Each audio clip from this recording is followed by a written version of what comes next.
اعوذ باللہ من الشیطان الرجیم بسم اللہ الرحمن الرحیم۔ تین آیات آخری جو ہیں سورہ تحریم کی، ان کا جو مرکزی مضمون ہے وہ یہ ہے کہ عورتیں بھی اپنے دین اور اپنے عمل کے اعتبار سے اللہ تعالیٰ کے ہاں مسئول ہیں، ذمہ دار ہیں، اکاؤنٹیبل ہیں۔ ان کی شخصیت آزاد شخصیت ہے، وہ شخصیت کے اعتبار سے مردوں کے تابع نہیں ہے۔ اپنا اخلاق، اپنا کردار، اپنے اعمال، اپنی نیکیاں، اپنے عبادات، اپنا یقین، اپنے ایمان کی گہرائی، اس کے اعتبار سے ان کی اپنی منفرد شخصیت ہے۔ اصل میں ہوتا یہ ہے عام طور پر، اور مسلمان معاشرے میں خاص طور پر یہ بات ہو جاتی ہے کہ خواتین یہ سمجھ بیٹھتی ہیں کہ جو اگر ہمارے مرد جو ہیں وہ دین کا کام کر رہے ہیں، محنت کر رہے ہیں، کوشش کر رہے ہیں، تو گویا کہ ہماری طرف سے بھی ادا ہو گیا، ہم پر کوئی ذمہ داری نہیں، یا یہ کہ دینی اعتبار سے ہم اپنے مردوں کے ہی تابع ہیں۔ یہ بات جو ہے جس کی نفی کی جا رہی ہے ان آیات کے اندر، اور جو میں نے ہینڈ بل اس کے لیے شائع کیا تھا اس میں پھر خاص طور پر مزید حوالہ دیا تھا سورہ لہب کا، کہ اس سے یہ معلوم ہوتا ہے کہ ہر عورت کی اپنی ایک آزاد شخصیت ہے۔ یہ مسئلہ عہد حاضر میں بہت بڑی کنٹروورسی کا حامل بن چکا ہے۔ مساوات مرد و زن، یہ مغرب کا نعرہ ہے، اور اس نعرے سے ان کی مراد یہ ہے کہ ہر اعتبار سے مرد اور عورت بالکل برابر ہیں۔ اسلام کا معاملہ اس میں یہ ہے کہ نہیں، انتظامی اعتبار سے جب ایک مرد شوہر ہو اور ایک عورت اس کی بیوی ہو تو وہ برابر نہیں ہے۔ البتہ انسانی سطح پر وہ برابر ہیں، ایز ہیومن بینگز۔ ظاہر بات ہے کہ مرد بھی ہیومن بینگ ہے، عورت بھی ہیومن بینگ ہے، تو دونوں کا اس اعتبار سے کوئی فرق و تفاوت نہیں ہے۔ انسانیت کا شرف، انسانیت کی عزت، انسانیت کا مقام، اشرف المخلوقات ہونے کی حیثیت، یہ ساری چیزیں مشترک ہیں مردوں اور عورتوں کے درمیان۔ اس اعتبار سے کامل مساوات ہے۔ قرآن مجید میں دو مقامات اس اعتبار سے بڑے اہم ہیں۔ سورہ آل عمران کا جو ہمارا درس تھا، جو کہ دوسرے حصے کا پہلا سبق تھا، اس کی آخری آیات، اس میں یاد ہوگا کہ ایک بڑی طویل دعا نقل ہوئی ہے اہل ایمان کی، جو 3 آیتوں سے بھی زائد پر پھیلی ہوئی ہے، اور اس دعا کے بعد اللہ تعالیٰ نے فوراً فرمایا فَاسْتَجَابَ لَهُمْ رَبُّهُمْ أَنِّي لَا أُضِيعُ عَمَلَ عَامِلٍ مِّنكُم مِّن ذَكَرٍ أَوْ أُنثَىٰ بَعْضُكُم مِّن بَعْضٍ۔ تو اللہ تعالیٰ نے اپنے ان اہل ایمان بندوں کی دعا کو قبول فرمایا، یہ فرماتے ہوئے کہ میں تم میں سے کسی بھی عمل کرنے والے کے عمل کو ضائع کرنے والا نہیں ہوں، خواہ وہ مرد ہو خواہ عورت، اور تم سب ایک دوسرے میں سے ہی ہو۔ یعنی مرد اور عورت میں یہ فرق و تفاوت تو نہیں ہے، ظاہر بات ہے کہ وہ بھی ہیومن بینگ ہے، یہ بھی ہیومن بینگ ہے۔ اچھا، پھر یہ کہ ایک ہی باپ کے نطفے سے بیٹا بھی پیدا ہوتا ہے، بیٹی بھی پیدا ہوتی ہے، ایک ہی ماں کے رحم میں بیٹے نے بھی پرورش پائی ہے، بیٹی نے بھی پرورش پائی ہے، بعضکم من بعض، تم ایک دوسرے میں سے ہو۔ اس اعتبار سے کوئی فرق و تفاوت نہیں ہے۔ اس معاملے میں خاص طور پر میں تذکرہ کر دوں کہ عیسائیوں کی بہت بڑی غلطیوں میں سے ایک یہ غلطی بھی ہے کہ وہ کہتے ہیں کہ عورت میں روح نہیں ہے، روح صرف مردوں میں ہے۔ یعنی وہ جو اصل شرافت ہے انسان کی، وَنَفَخْتُ فِيهِ بِالرُّوحِ، جو حضرت آدم کے بارے میں فرمایا فَإِذَا سَوَّيْتُهُ وَنَفَخْتُ فِيهِ بِالرُّوحِ، کہ جب میں اس کو بنا لوں، اس کی تخلیق مکمل کر لوں، اس کی ناک پلک سنوار دوں، نوک پلک، اور پھر اس میں اپنی روح میں سے پھونک دوں، تو یہ مقام صرف مرد کا ہے، عورت کا نہیں ہے۔ جیسے حیوانات میں جان ہے، روح نہیں ہے، اسی طرح عورتوں میں بھی جان تو ہے، life is something else, روح is something else, spirit is something else. Life and spirit are not the same thing. تو لائف تو حیوانات میں کیا، نباتات میں بھی ہے، اسی طریقے سے عورتوں میں بھی ہے، لیکن روح نہیں ہے۔ اسی لیے آپ دیکھتے ہیں کہ عیسائیت میں عورت کو مجسم شر قرار دیا گیا۔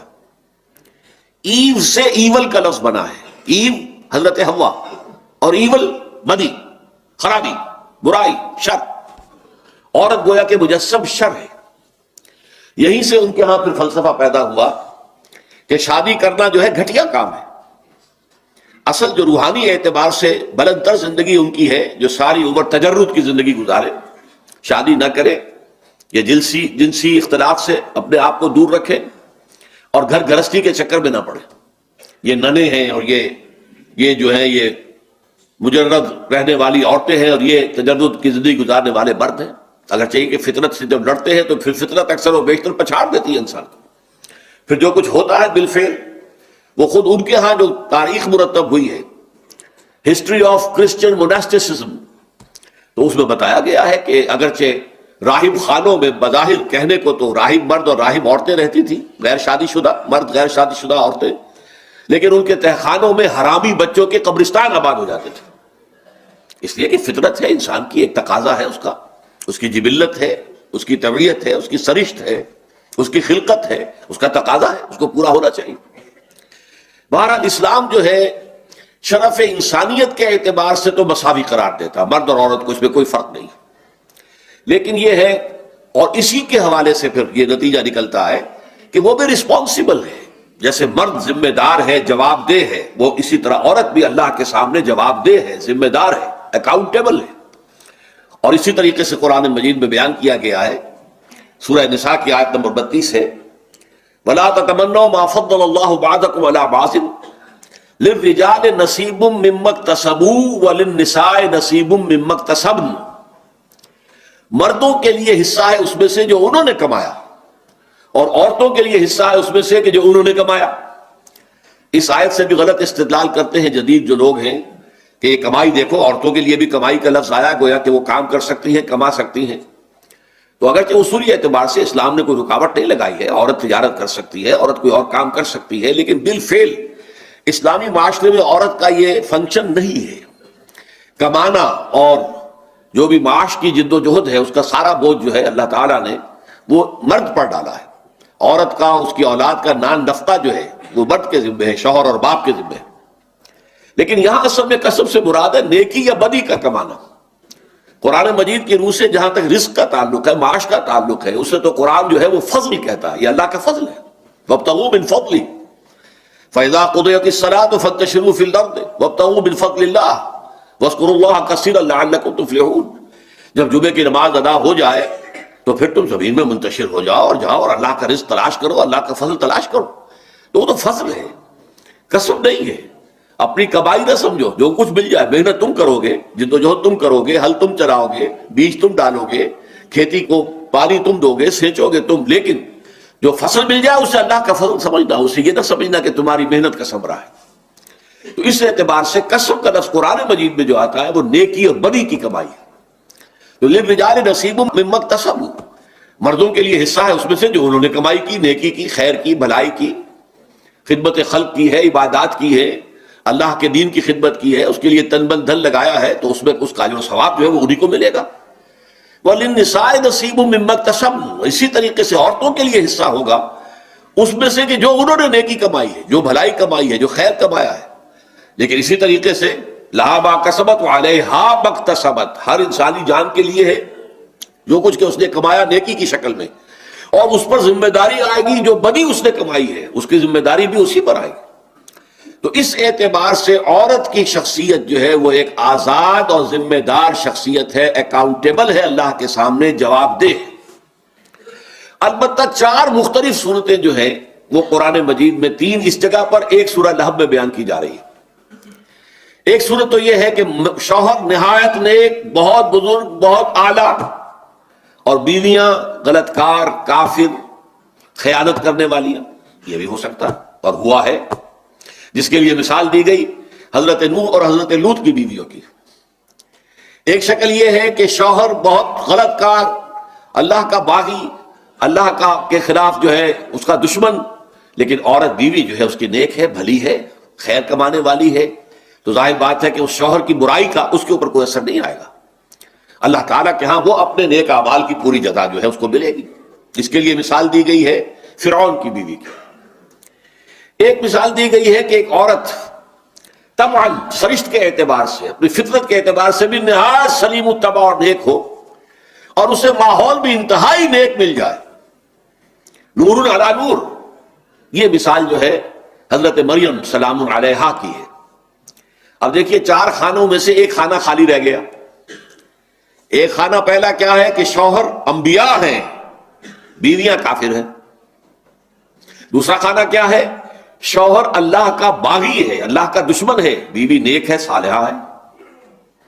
ایک یہ ہے کہ عورت خود بھی بہت نیک ہے اور اسے ماحول بھی انتہائی نیک مل گیا، بیوی بھی حضرت خدیجہ جیسی ہو اور شوہر محمد رسول اللہ جیسے ہو، نور علی نور ہے، نور علی نور ہے، نور علی نور ہے۔ اور چوتھی مثال یہ کہ عورت خود بھی بدطینت ہو اور شوہر جو ہے وہ بھی اتنا ہی بدطینت، بلکہ یہ کہ ان میں یہ فیصلہ کرنا مشکل ہو جائے کہ کون زیادہ بدطینت ہے۔ یہ مثال ہے ابو لہب اور اس کی بیوی ام جمیل کی۔ یہ سورہ لہب کے اندر مکمل ایک سورت کی حیثیت سے چوتھی مثال کو پیش کیا گیا ہے، جس کا میں آج حوالہ دوں گا۔ اب آئیے پہلی مثال پر غور کریں۔ ضرب اللہ مثلا للذین کفروا امرأۃ نوح وامرأۃ لوط۔ اللہ تعالیٰ نے مثال بیان فرمائی ہے ان کے لیے کہ جنہوں نے کفر کی روش اختیار کی، نوح کی بیوی اور لوط کی بیوی کی علیہم الصلاۃ والسلام۔ اب کانتا تحت عبدین من عبادنا صالحین، وہ دونوں ہمارے دو نہایت نیک بندوں کے تحت تھیں۔ یہاں سب سے پہلے تو میں آپ کو توجہ دلاؤں گا کہ تحت کا لفظ آیا ہے۔ تحت اسی سے لفظ ہمارے ہاں بنتا ہے جو اردو میں ماتحت، فلاں فلاں کے ماتحت ہے، فلاں فلاں کے ماتحت ہے، نیچے ہونا۔ تو گویا کہ بیویاں جو ہیں شوہروں کے تحت ہوتی ہیں، اور رجال قوامون علی النساء، یہ وہی مضمون گویا کہ یہاں ایک لفظ تحت کے اندر بھی آ گیا ہے۔ یہ بھی کہا جا سکتا تھا کہ ان کے گھروں میں تھی، نہیں، کانتا تحت عبدین من عبادنا صالحین، وہ دونوں جو ہیں حضرت نوح کی بیوی، حضرت لوط کی بیوی، یہ دونوں ہمارے دو نہایت نیک بندوں کے تحت تھیں، ان کے عقد نکاح میں تھی، ان کی شادی کے حصن میں تھی۔ حصن کہتے ہیں قلعے کو، قلعے کے اندر کوئی ہو تو بڑا محفوظ ہوتا ہے، تو نکاح بھی عورت کے لیے قلعے کے مانند ہے کہ ایک شوہر جو ہے اس کی عصمت و عفت کا ذمہ دار ہوتا ہے، محافظ ہوتا ہے، وہ گویا کہ قلعے کے اندر ہوتی ہے جب کسی شوہر کے حق حوالہ عقد کے اندر ہوتی ہے۔ تو ضرب اللہ مثلا للذین کفروا امرأۃ نوح وامرأۃ لوط کانتا تحت عبدین من عبادنا صالحین فخانتاہما، تو ان دونوں نے ان سے خیانت کی۔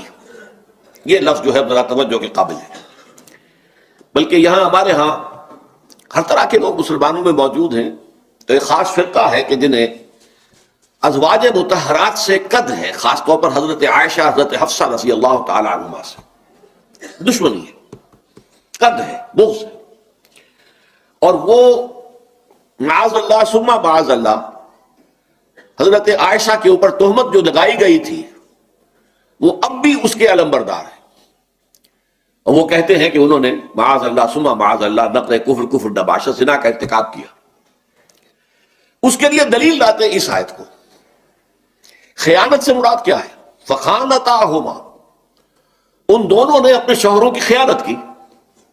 وہ اس کا ترجمہ کرتے ہیں کہ زنا کیا، اس لیے کہ در حقیقت ایک عورت کی عصمت و عفت جو ہے وہ اگرچہ اس کی اپنی ذاتی ایک شے ہے، لیکن یہ کہ شادی کے بعد وہ اس کے پاس شوہر کی امانت ہوتی ہے، اور گویا کہ زنا جو ہے وہ شوہر کی امانت میں خیانت ہے۔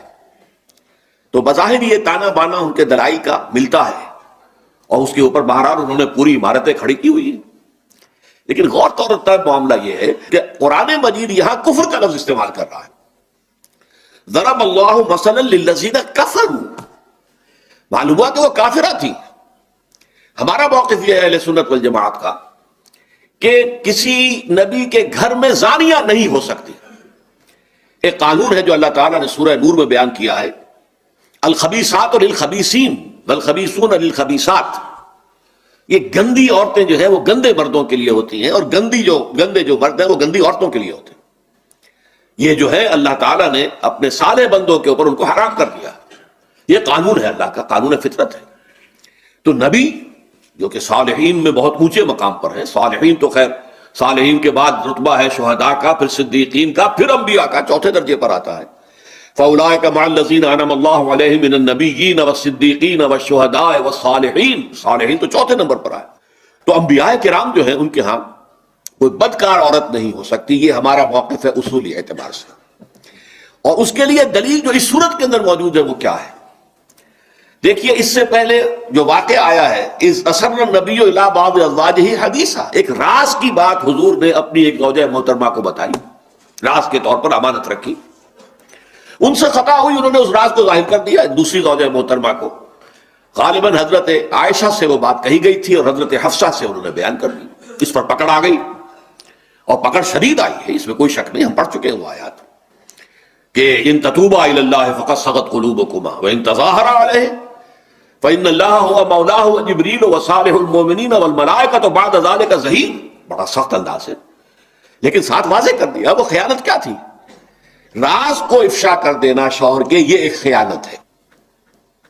اسی لیے وہ جو آیا ہے سورہ نساء کے اندر، الرجال قوامون علی النساء بما فضل اللہ بعضهم علی بعض وبما انفقوا فالصالحات قانتات حافظات للغیب. رازوں کی حفاظت کرنے والی. ظاہر بات ہے شوہر کے رازوں سے بیوی سے بڑھ کر کون واقف ہوگا؟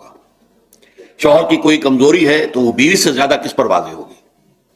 شوہر کا کوئی اور اسی طرح کا معاملہ ہے تو ظاہر بات ہے کہ بیوی کے اوپر تو کھلا ہوا ہے. لیکن بیوی کا، نیک بیوی کا، فالصالحات، نیک بیویاں وہ ہیں جو نمبر ایک اپنے شوہروں کی فرما بردار ہے، قانتات حافظات للغیب، اور غیب کی اور رازوں کی حفاظت کرنے والی ہیں. تو در حقیقت جو غلطی اب ہمیں جو ہے پورا سیاق و سباق دیکھنا چاہیے کہ اس سورہ مبارکہ میں ازواج مطہرات کی ایک غلطی کا بالکل واضح طور پر ذکر آ گیا ہے کہ انہوں نے حضور کے ایک راز کا جو ہے افشا کر دیا. تو اسی کی روشنی میں اس آیت کو ہم لیں گے کہ انہوں نے خیانت کی اور یہ معلوم ہوتا ہے کہ در حقیقت یہ کافر تھی. کافرہ ہو سکتی ہے، یہ ایک ہے خبیثات اور خبیثون، وہ اور شے ہے، کردار کے اعتبار سے گھٹیا، ذلیل، رذیل، کمینے، وہ معاملہ اور ہے. ایک ہے کفر اور اسلام کا معاملہ، وہ ممکن ہے. تو یہاں معاملہ جو ہے کافروں کو، گویا کہ ان کی بیویاں کافر رہیں، حضرت نوح پر ایمان نہیں لائی ان کی بیوی، حضرت لوط پر ایمان نہیں لائی ان کی بیوی، اور وہ کافروں میں رہیں. اور ظاہر بات ہے کہ پھر حضرت نوح علیہ السلام کے راز، ان کی باتیں جو ہیں ان کی بیوی اپنی قوم تک پہنچا دیتی تھی، اور حضرت لوط علیہ السلام کی بات بھی ان کی بیوی جو ہے اپنی قوم تک پہنچا دیتی تھی. بلکہ بعض روایات سے معلوم ہوتا ہے کہ حضرت لوط کے پاس جب وہ دو فرشتے، دو نہایت حسین نوجوان لڑکوں کی شکل میں آئے تھے، تو ان کی بیوی ہی نے اپنے قوم کے سرداروں کو متوجہ کیا تھا اور مطلع کیا تھا کہ تمہارے لیے بڑا عمدہ اور جو ہے شکار آیا ہوا ہے، آؤ. اور یہ اسی کا فعل تھا. اس اعتبار سے اب اس کی تعریف جو ہے وہ یہ ہوگی کہ جنہوں نے خیانت کی، یعنی جنہوں نے اپنے شوہر کے رازوں کو اپنے کافر ہم قوم لوگوں تک پہنچایا. ضرب اللہ مثلا للذین کفروا امرأة نوح وامرأة لوط كانتا تحت عبدین من عبادنا صالحین فخانتاہما. یہ خیانت ان کے رازوں کی خیانت ہے.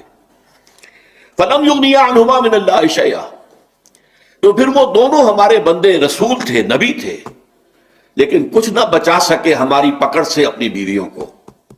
جب پکڑ آئی ہے، جب عذاب آیا ہے، تو قرآن مجید میں کتنے مقامات پر ہم نے پڑھا کہ فرشتوں نے کہہ دیا تھا حضرت لوط سے کہ آپ کے اہل و عیال نکل جائیں جلد از جلد یہاں سے، صبح قریب ہے، علیہ صبح میں قریب، اور صبح کے وقت ان پر عذاب آ جانا ہے، نکل جائیں جلدی سے. لیکن آپ کی بیوی نہیں جائے گی ساتھ.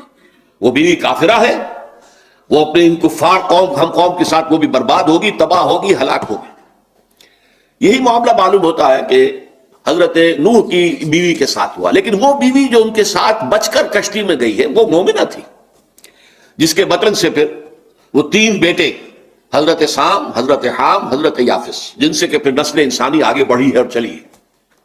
وہ دوسری بیوی سوار ہی نہیں ہوئی اس کشتی کے اندر، جیسے کہ ان کا کافر بیٹا سوار نہیں ہوا، جس کے بارے میں کہا بھی انہوں نے یا بنی ارکب معنا ولا تکن مع الکافرین. جب وہ سیلاب آ رہا تھا اور پہاڑ جیسی جو ہے وہ موجیں اٹھ رہی تھی، تو حضرت نوح نے اپنے اس بیٹے سے کہا تھا، کنعان اس کا نام تھا، کہ بیٹے ہمارے پاس آ جاؤ، اب بھی ایمان لے آؤ، کشتی میں سوار ہو جاؤ. اس نے یہ کہا تھا، ساوی الی جبل یعصمنی من الماء، میں عنقریب اس پہاڑ پہ چڑھ جاؤں گا، وہ مجھے پانی سے بچا لے گا. تو ایک کافر بیٹا بھی ہلاک ہوا اور ایک اسی کی ماں جو کافرہ تھی وہ بھی ہلاک ہوئی. البتہ جو مومنہ تھی وہ ان کے ساتھ بچی ہے اور اس کے ساتھ کشتی سے پھر اترے ہیں، اور ان کے 3 جو بیٹے ہیں ان سے جو ہے نسل انسانی آگے چلی ہے. اب یہاں پہ خاص طور پر نوٹ کیجئے کہ انسانوں میں بلند ترین مقام ہے انبیاء اور رسول کا، لیکن وہ بھی کافروں کو نہیں بچا سکتے اللہ کے عذاب سے. حالانکہ اب کافروں میں اس سے زیادہ نزدیکی کون ہوگا؟ بیوی سے قریبی کون ہوگا؟ بہرحال ایک زندگی اس کے ساتھ گزاری ہے، تعلق اس کے ساتھ رہا ہے، لیکن یہ کہ وہ کام نہ آ سکے، کچھ بھی نہ بچا سکے اللہ کے عذاب سے. یہی ہے وہ حدیث جو میں نے آپ کو سنائی تھی اسی سورہ مبارکہ کے ابتدائی درس میں، کہ حضور اپنے ہاں کی خواتین کو لے کر بیٹھا کرتے تھے اور ایک ایک کا نام لے کر کہتے تھے، یا فاطمہ تو بنت محمد انقذی نفسک من النار فإنی لا املک لک من اللہ شیئا، اے فاطمہ، محمد کی لخت جگر صلی اللہ علیہ وسلم رضی اللہ تعالی عنہ، اے فاطمہ، محمد کی جگر کا ٹکڑا، اپنے آپ کو آگ سے بچانے کی فکر کرو، اس لیے کہ اللہ کے ہاں تمہارے بارے میں مجھے کوئی اختیار حاصل نہیں ہوگا۔ تمہارا اپنا ایمان، تمہارا اپنا عمل صالح ہوگا تو وہاں بچت ہوگی، بچاؤ ہوگا، نجات ہوگی، فوز و فلاح ملے گی، ورنہ نہیں۔ یا صفیہ عمت رسول اللہ انقذی نفسک من النار فإنی لا املک لک من اللہ شیئا، اے صفیہ، اللہ کے رسول کی پھوپھی، بچاؤ اپنے آپ کو، نکالو اپنے آپ کو آگ سے، جہنم کی آگ سے بچاؤ، اس لیے کہ میں قیامت کے دن اللہ کے ہاں تمہارے کام نہیں آ سکوں گا۔ تمہارا اپنا عمل ہوگا، تمہاری اپنی نیکی ہوگی، تمہارے اپنے اعمال ہوں گے، تمہارا اپنا ایمان ہوگا۔ تو یہاں بھی نوٹ کر لیجئے، فَلَمْ يُغْنِيَا عَنْهُمَا مِنَ اللَّهِ شَيْئًا، یہ ماضی کا صیغہ جو استعمال ہو رہا ہے، در حقیقت یہ سمجھ لیجئے قرآن مجید کا اسلوب ہے کہ مستقبل کی وہ چیزیں جو حتمی یقینی ہیں، جو لازماً وقوع پذیر ہونی ہیں، تو عربی زبان میں حتمیت کے لیے، یقینیت کے لیے ماضی کا صیغہ استعمال ہوتا ہے، جیسے کہ یہ کہہ دیا گیا، ہو گیا، اگرچہ یہ ہونا ہے ابھی، وَقِيلَ ادْخُلُوا النَّارَ مَعَ الدَّاخِلِينَ، کہہ دیا گیا کہ داخل ہو جاؤ آگ میں داخل ہونے والوں کے ساتھ۔ یعنی رسولوں کی بیویوں کو ان کے تعلق، ان کے شوہروں کا تعلق جو ہے بچا نہیں سکے گا اللہ تعالیٰ کے عذاب سے۔ ان کی اپنی شخصیت ہے، وہ خود ذمہ دار ہے، وہ خود ایک فرد نوع بشر ہے، وہ خود ہیومن بینگ ہے، وہ انسان ہے، ان میں بھی روح پھونکی گئی ہے جیسے کہ انسان مردوں میں پھونکی گئی ہے۔ یہ عیسائیوں والا عقیدہ ہمارا نہیں ہے کہ عورت میں روح نہیں ہے، صرف جان ہے، جیسے کہ حیوانات میں روح نہیں ہے، جان ہے صرف، بلکہ یہ کہ ان میں بھی روح ہے، وہ بھی ذمہ دار ہے۔